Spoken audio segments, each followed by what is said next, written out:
Yeah. Good afternoon. I'm Colette Watson, and this is Free Press Live, brought to you by Free Press, a nonprofit, nonpartisan media reform advocacy organization. Free Press Live is your weekly source for updates and live discussion of what's happening in the world of media, tech, and human rights. Learn more about our work at freepress.net. Today, though, advocates from Free Press and Common Cause are here to discuss how Facebook is continuing to allow Donald Trump to spread disinformation that's dangerous to democracy in exchange for ad money. So stay tuned. We'll be right back with the headlines. Welcome to Free Press Live.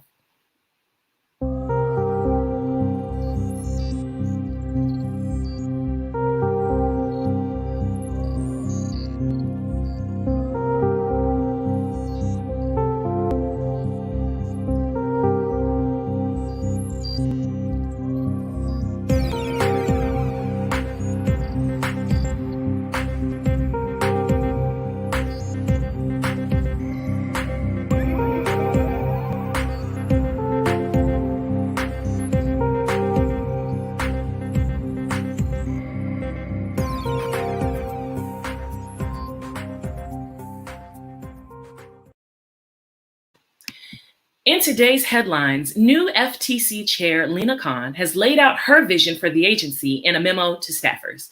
According to analysis from Politico, the memo centers around cross-agency coordination between lawyers focused on competition and consumer protection, ending the agency's emphasis on economists and pivoting to hire technologists, data analysts, financial analysts, and experts from outside disciplines to aid the agency's work, and ending the FTC's, quote, whack-a-mole approach to enforcement, instead focusing on the root causes and structural incentives that cause illegal conduct. You can read that memo and get the full story at politico.com.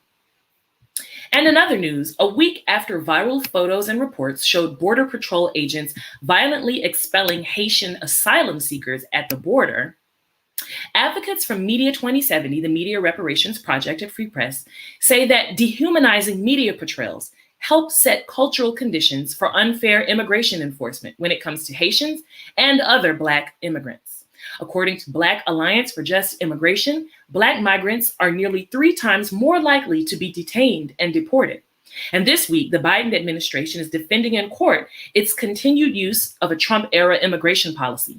Known as Title 42, this policy was used by the Trump administration to allow rapid removals from the border, despite the fact that U.S. law says any person at the border has a right to seek asylum. A group of civil rights groups led by the ACLU has filed a preliminary injunction in court challenging the expulsion of families under Title 42. Natalie Sarin of the Haitian media project Woy Magazine joined WNYC's On the Media podcast recently to discuss how media portrayals omit the fact that Haiti is a country with strong grassroots pro-democracy movements, but one that is also plagued by a past and present of United States and United Nations invasion, occupation, and election meddling. You can listen to the full episode to gain perspective on how media portrayal plays a role in immigration policy at wnycstudios.org. Keep up with the unfolding Title 42 fight via blackalliance.org and learn more about media and anti-Black harm at media2070.org. Today, we're discussing the fact that Donald Trump has been suspended from Facebook since the January 6th attack on the US Capitol, but thanks to a little-known loophole, Trump's voice is still prominent on that platform. We're joined today, and I'm honored to be joined today by my colleague here at Free Press, Rose Lang-Masso, as well as our close ally, Yosef Getachew of Common Cause. And we'll be discussing how Facebook is allowing Trump to violate its stated rules and what activists are saying should be done. Welcome, Rose. Welcome, Yosef. It's good to have you today here on Free Press Live. And I do want to encourage the folks who may be tuning in to let us know where you're watching from and why this issue matters to you. But let's jump right in. I want to ask you, Yosef, could you summarize for us what the Trump ad loophole is and how that works? Sure, and thanks a lot for having me on the show, Colette, and really happy to be joined by my former colleague, Rose, who's now at Free Press. Super excited about that. But Colette, as you mentioned, Facebook had suspended Trump's account for a 2-year period back in June for helping incite a deadly insurrection back in January 6th. And what we found a few weeks after that suspension was announced was that Trump was using his political action committee called Save America to run ads on Facebook under the Team Trump account. A lot of us had asked Facebook, why are you allowing the Team Trump account, which is run by Trump's PAC, to continue posting ads and running content if you're going to suspend Trump from the platform? And the explanation we got from Facebook staffers was that, well, the content that is running under the Team Trump account is not in Trump's voice. And to us, it was something that really was confusing and arbitrary because voice is not something that is publicly defined anywhere on Facebook's terms of service or community standards. And so we had done a little digging based on prior enforcement actions and decisions Facebook has made and saw that Facebook was interpreting voice as content that was either including videos from Trump or links directly linking to Trump's personal websites. So if Trump was using his PAC to run content, and if they didn't include any videos of Trump or didn't include any links directly back to Trump's account or personal website, then pursuant to Facebook's own interpretation of its policies, that was totally okay. So beyond the fact that this interpretation isn't based anywhere on Facebook's terms of service, it's entirely arbitrary and not based on any type of campaign finance law. To do a quick summary of how this works, Trump established this PAC, Save America, back in 2020 by filing documents at the Federal Election Commission. And under FEC rules, PAC is established, maintained, financed, or controlled by a politician or a candidate. And under these procedures, it's shown on these forms that Trump is the candidate or sponsor that established this PAC. So in other words, this PAC is maintained, established, and financed by Trump himself. So it's unquestionably in Trump's voice that any content that this PAC runs on Facebook is coming from Trump himself and not from some other entity or content. And so really this loophole is allowing Trump to continue posting ads and other content on the platform without actually using his own account. And Facebook isn't doing anything about it. And we know that advocates have a lot to say about what Facebook is, how Facebook is failing us. Rose, you are a campaign manager. I'm probably totally messing your title up. Is that right? But that is right. Correct me and tell us what advocates are seeing in terms of this ad loophole and how it works. Yeah, absolutely. And thanks so much, Colette. You got the title just right. So right now we're seeing ads from the Save America PAC that are saying ridiculous things, leading us on to believe more disinformation and lies stemming out of the 2020 election. So specifically, there are ads with bogus statistics about election results being stolen. There is a survey that leads you through prompts of questions that then tell us if you believe that Trump is the true president, right? So this is the same types of lies, disinformation that Trump was posting before on his own account. But now seemingly it's okay to Facebook because they're making money off of it, right? So Facebook had rightly determined, and then the oversight board confirmed that Donald Trump's rhetoric was too dangerous for the platform. And yet they still continue to let the PAC that he clearly runs to continue spreading his rhetoric, right? This rhetoric is not just hyperbolic. We know that narratives about stolen election results led to the deadly insurrection on January 6th. The only real explanation of this that advocates can think of is that, Facebook will implicitly accept to profit off of lies and disinformation. And that's a really big concern for advocates. And moreover, allowing this loophole undermines the already shaky validity of their oversight board, right? Which functions as their own Supreme Court, or at least functions as one. So those are some concerns that advocates have, especially because this content so mirrors what we were seeing just prior to and following the 2020 election. For that, what actually is being posted. You touched a little bit on narratives regarding a stolen election, false narratives, of course. But what else is Team Trump posting because of this ad loophole? I'll start with you, Rose, and then we'll also check in with you, Joseph. Yeah, so there's a few different things that are being posted. Sometimes there are invitations to attend in-person events. So trying to get folks to go out to Trump's rallies where he can, spread his speech and rhetoric and hate and disinformation even further.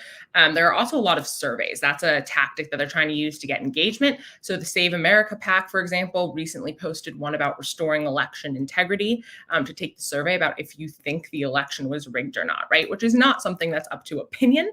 It's not something that we should just be surveying folks about. There is research that the election was not stolen and was safe and secure, and we should be following that research rather than taking up these bogus claims that Trump is trying to spread. And again, this is just the beginning. If this loophole continues, he can spread other types of hate and disinformation. And this loophole is so easy to exploit that we know that others that are banned from the platform or deplatformed because they are, by Facebook's own admission, too dangerous for that platform will also exploit this loophole if it's not closed immediately. From Team Trump there on Facebook, Joseph, any other kind of content? Yeah, Rose really hit the nail on the head on the types of content that the Team Trump account is running. The only other piece of content I'd flag is that they're sending ads soliciting fundraising requests, and so they're trying to get supporters for Trump to donate to the PAC. And really, the PAC is all designed in an effort to help promote a potential campaign for the former president to potentially run in the next presidential election. And so this is really a tool that he's using to organize, to raise money, to spread hate and disinformation. And as Rose has alluded to earlier, this loophole is allowing him to do it. He's off from the platform officially, but if you have a PAC that can just circumvent Facebook's policies, you can continue posting all types of content and get away with it. That's really concerning. I want to ask you, Rose, what's concerning to you about this loophole? I think Joseph has really laid out for us why Team Trump is doing this. And you both have talked a little bit about the fact that Facebook is in effect or essentially taking money in exchange for this content that violates its stated rules. But what about this really is keeping you up at night, Rose? Yeah, I mean, Joseph definitely started leading us into this conversation. But Donald Trump and all elected officials, celebrities, I don't care who you are, you should have to play by the same rules as everybody else on a platform, right? So there shouldn't be such an easy way to get around being deplatformed or banned. There are always processes where you can say, hey, I don't think my account should have been suspended. And there is recourse to correct for that, right? That's something completely different, completely separate here. Here, we're concerned that because Donald Trump is a prominent figure and Facebook has made nearly $250,000 off of his ads since he's been banned, we see what the true motives of Facebook are. We see that Trump is using Facebook still to fundraise, even though he's not supposed to be on the platform. Another concern to me is that this really shows the lack of weight that the oversight board has, right? So Facebook determined Trump is too dangerous. The oversight board said, yes, Trump is too dangerous. And yet they have found such an easy way to go around both of their rulings. So I'm now even more concerned than I was before that the oversight board is less of a regulatory body that actually has meaning and rather a PR stunt that's designed to try to help Facebook when they're in a sticky situation. So that's a concern for me. And then again, I've already said this, but I want to reiterate that this isn't just about Trump, right? Trump is the problem right now. There are going to be other people in the future who are banned from the platform for hate and disinformation who are going to use this same loophole because Trump has given them the roadmap of how to do it. And it's not hard. Absolutely. I think that we will see a lot more folks taking advantage of this loophole, particularly going into the various election seasons that are coming up.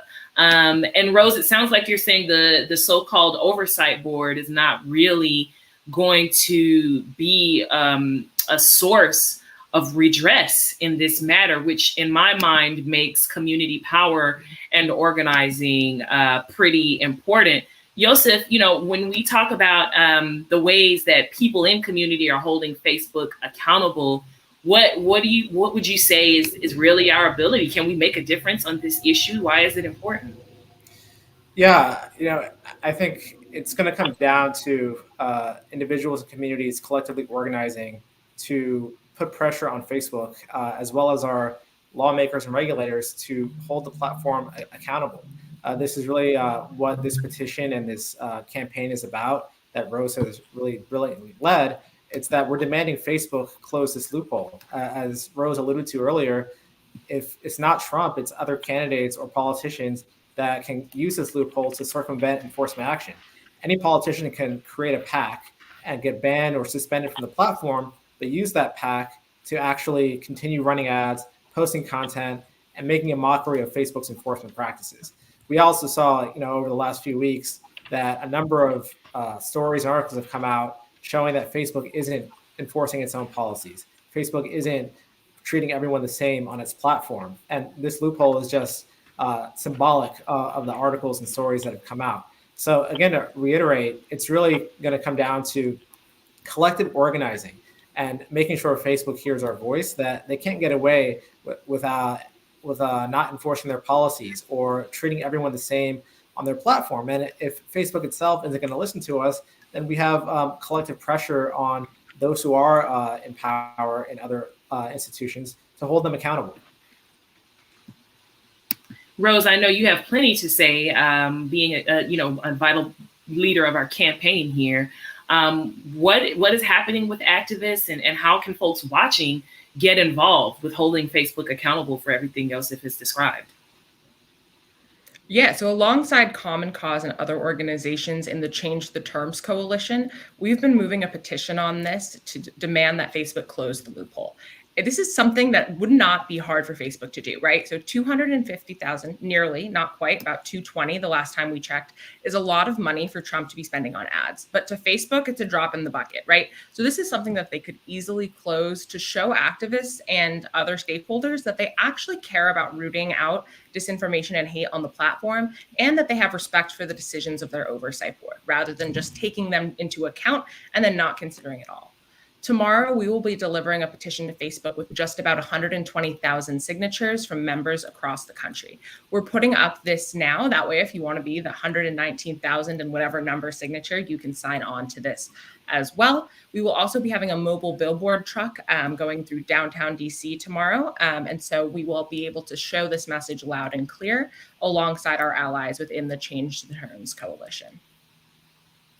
That's excellent. And our viewers can see the petition there on the screen. And we also are going to have the link so that folks can click through and add their signature to, how many signatures did you say we have so far, Rose?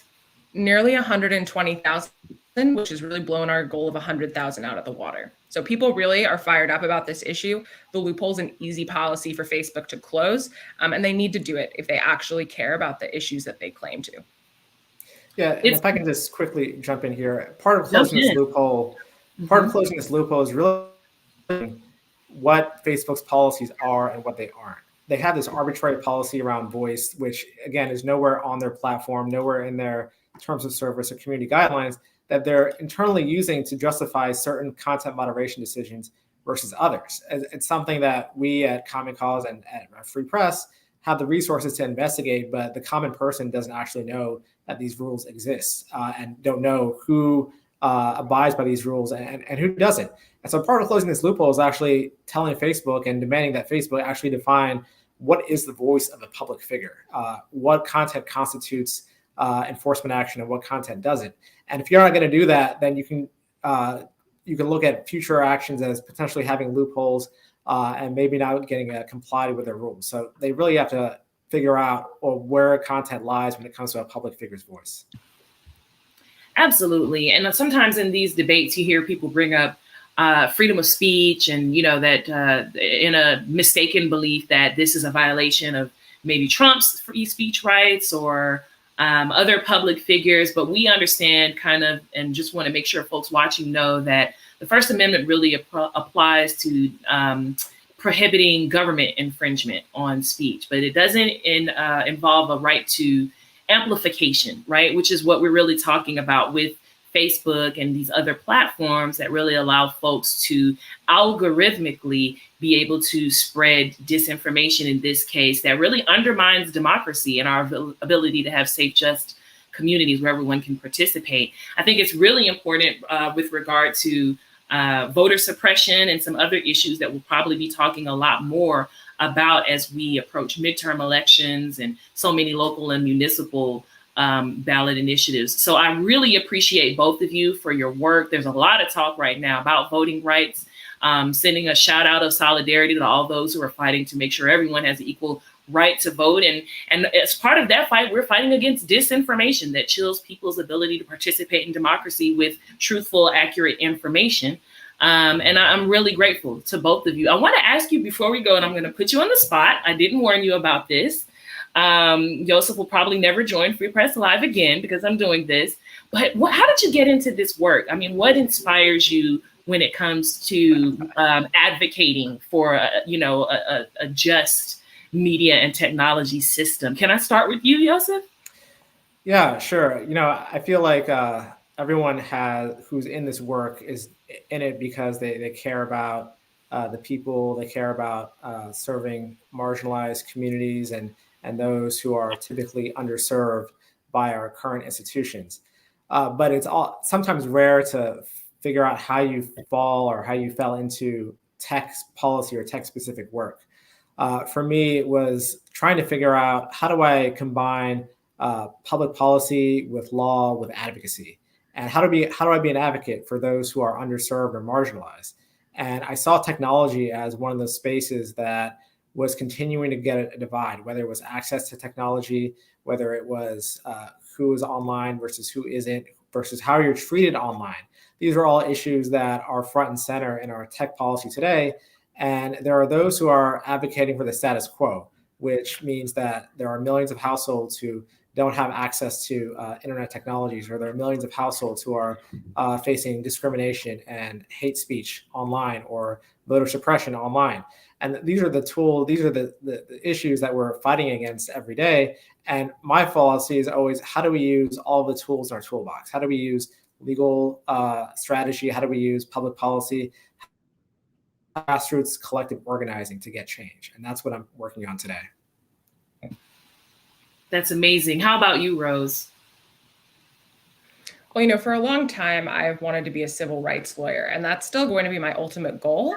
And so for me, I see digital and technology policy as the next big frontier where civil rights fights are going to take place, right? So everything that happens on the ground and offline is replicated online in ways that are sometimes beyond our knowledge and control. So recently, I was on Free Press Live another time, which was absolutely my pleasure, Colette, and I'm glad to be back, where I talked a lot about algorithmic redlining, right? And that, I think, will be a civil rights issue that is defined more clearly over the next 5 to 10 years as AI becomes more of a presence in our everyday lives. I also worked in the 2020 cycle on an anti-disinformation program at Common Cause, where I was lucky enough to work with Joseph, among others. And when I was there, I saw exactly how these platforms were allowing hate and disinformation to proliferate on their platforms and continue to make money off of it, right? That got me really worked up, to be frank. And now I've decided that I want to move and use my policy background to be able to, again, get those tools out of the toolbox that Joseph was referring to actually be able to come at solutions from a corporate accountability angle as well as a policy and legislative angle. So that has been really exciting for me. And I think that this campaign is just the tip of the iceberg of what Free Press is going to do in this space and what I hope to do in this space moving forward. Well, I hope to be able to be right there in the trenches with both of you. And I appreciate you joining us for Free Press Live today. Thank you so much for sharing a little bit about your journey and what inspires you. And I hope that folks watching are inspired to get involved too. Please do keep the conversation going in the comments, you all. Let us know where you're tuning in from. I'll let you know that I'm broadcasting live from sunny Phoenix, Arizona, although it's a little overcast today, but so grateful to have you all joining us. Let us know in the comments where you're joining from and why having a safe and just environment, particularly on Facebook, matters to you. As we continue to fight to close the Trump ad loophole, I want to thank Joseph Gatacho from Common Cause and my colleague Rose Lang-Basso from Free Press for joining us today for Free Press Live. Any final thoughts before we close out for this week? I'll start by saying thanks a lot to Colette and Rose for having me on here. And for those who are listening, it's not too late to sign the petition. It's not too late to take action. Facebook is going to continue to proliferate disinformation and hate speech. Closing the Trump ad loophole is one way of eliminating some of that. There are so many other actions you can take. Please look at Free Press's website, look at Common Cause's website for ways you can take action. Yeah, absolutely. To echo Yosef completely, it's my pleasure to be here with both of you. Again, it is not too late to sign. Please, please, the more signatures, the merrier. I will also say that, again, if you remember nothing else about this, nobody should be above the rules online, right? This is how inequities are perpetuated. And that's the tagline for this campaign, and it has a meaning. We could go on all day about how different figures that are political figures or celebrities with a platform follow different rules across Facebook. That's another problem that we'll get to. But for now, closing this loophole would be a way for us to make progress toward those bigger goals. And remember, Facebook is nothing without its users, right? So they have incentives to listen to us, to listen to the people. And I think that this is a very winnable fight, and I'm excited to be in it alongside you. Well, thank you so much, Rose and Yosef. We'll see you next time. And thank you to viewers for tuning in today to Free Press Live, which I want to remind you is your source for news and updates from the world of media, technology, and human rights. Free Press Live airs every Wednesday at 2:30 p.m. Eastern, live via Facebook and YouTube. And you can learn more about our work and how you can take action at freepress.net. Remember, Free Press doesn't accept any funding from government or corporations. So you can help our work keep going by donating now at freepress.net/donate. I'm Colette Watson. Thank you for watching this week's episode of Free Press Live. We'll see you next Wednesday at 2:30 p.m. Eastern.